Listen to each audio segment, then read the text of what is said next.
What's going on, my brothers and sisters? Welcome back to Roll the Clip Television. I'm your host, Roberto, in the house. My brothers and sisters, I'm going to be talking about 50, but before I jump into 50, I saw Trump. I saw the other 50 Cent last night, Donald Trump with the bandage on his ear. As a matter of fact, my wife told me to do the whole episode with the bandage on my ear in honor of Trump being a true G. G-unit. Being a true G. Anyway, it was a little moving, y'all. I saw his son, Trump Jr., with tears in his eyes. I've not, thank you, Jesus, I have not had a brush with death, but I'm sure if you have a brush with death, it causes you to reevaluate a bunch of different situations in life. And Trump is 78 years old, y'all. We got to be reminded that Joe Biden is 81. Trump is 78 years old. So I'm sure he's doing a bunch of reflecting on this whole presidency and him maybe calming and toning down, but nevertheless, y'all want to jump into it. I want to have an everyday working man conversation with my brothers and sisters. Recently, OMARI HARDWICK from the super power franchise, y'all. Let me roll the clip, and I'm gonna come back with my commentary. Roll the clip. And my damn checks don't got power on it no more. But that could also be the business. Okay. All right, let me get a fan something. Yeah. Because you threw a dope ass live betray. Got clickbait. So the reality is, I am the most. I have so much empathy, man. I have so much empathy for the fans, bro, because you were sold and told a story that did not continue, guys, in the way that it was sold and told to me that it would continue. So you have every right to be hitting me up at every airport, every bus stop, every Whole Foods. And I know you well, too. It almost bothered me to ask this question, but I know they want us on, so I'm asking for them. I know that y'all don't, you have to ask me. Sometimes I'm like, damn, is Courtney fielding these questions today? Are the execs and stars, or is Curtis fielding these questions? And for real, I feel like it's just me fielding these questions because I'm with y'all in this sense. I'm with you in the sense that the way the story was sold and told to me is not befitting of the way it ended, guys. So a couple of weeks ago, maybe a day or two, maybe sometime last week, I did a clip when Tyler Perry was talking about 50 Cent. I was like, please, Tyler, don't say nothing bad. Don't say nothing bad about 50. Please, Tyler, roll the clip. 50 Cent, I know he came to Tyler Perry Studios. He welcomed him with big arms. I'm so proud of him, man. He's amazing. He's amazing. Okay. So Tyler had all good things to say about 50. So I was grateful.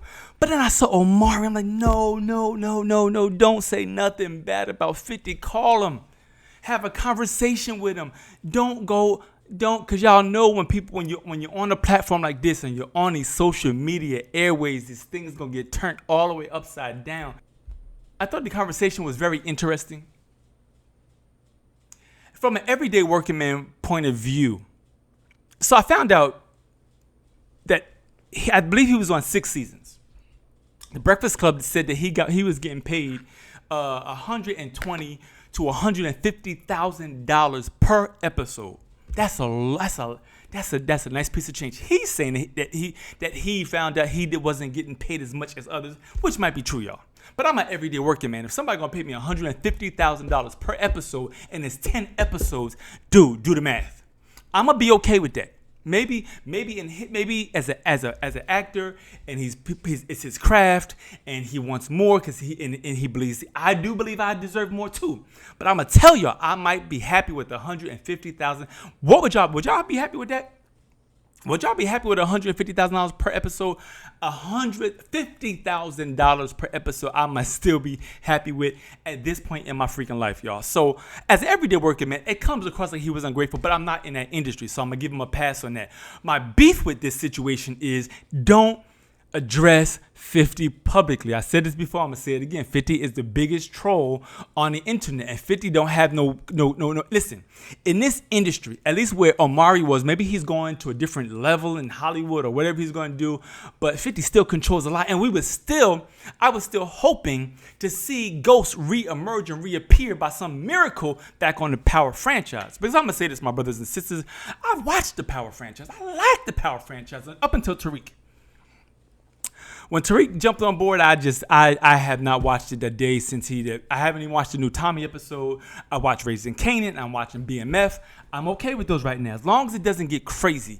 When Tariq became the new Ghost, I just lost all interest. Because anyway, besides having a son kill his dad off, that I just wasn't in agreement with, and I just didn't like it. But I was a Power fan. So up until I heard Omari on this stage talking about what he thought was promised to him, I'm like, oh no, you should have called my man 50. And y'all already know that 50 clapped back. 50 said, this is a strange bird. This effing, what the F is he talking about? I never done nothing but look out for him. Y'all know how 50 is. And I have to believe that. As a matter of fact, I want to say this. I heard an interview with Omari years ago when he said that, I guess, 50 gave him a loan in the very beginning, and he did pay 50 back, because y'all know if you don't pay 50 back, 50 coming for you. He did pay him back. So I have to truly believe, from what I've heard, I've never heard anything negative in terms of how he treats his actors on set, in terms of pay or otherwise. I'm not there though, y'all, so I can't really say. But 50 said, this is a strange bird. Those words right there, my brothers and sisters, let's examine this.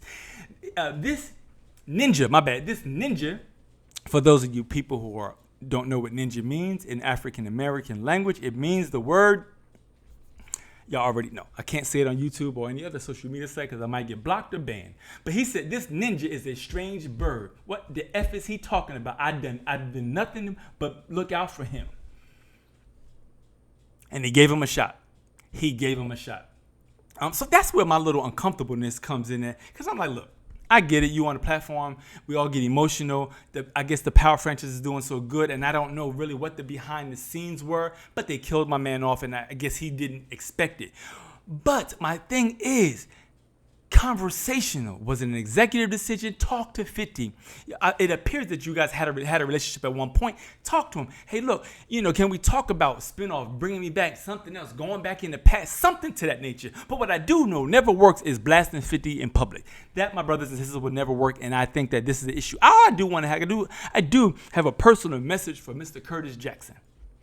Mr. Curtis Jackson, my wife and I live in Georgia. I see that you're sitting up in Louisiana. When you get up and running, if you ever have somebody who needs to be a shop owner, a bodega owner, somebody who just files bullets down, or a janitor sweeping the floor, and I'm 53 years old, wherever you can see a 53-year-old mature man that's not going to sacrifice his sanity or his integrity, call your brother.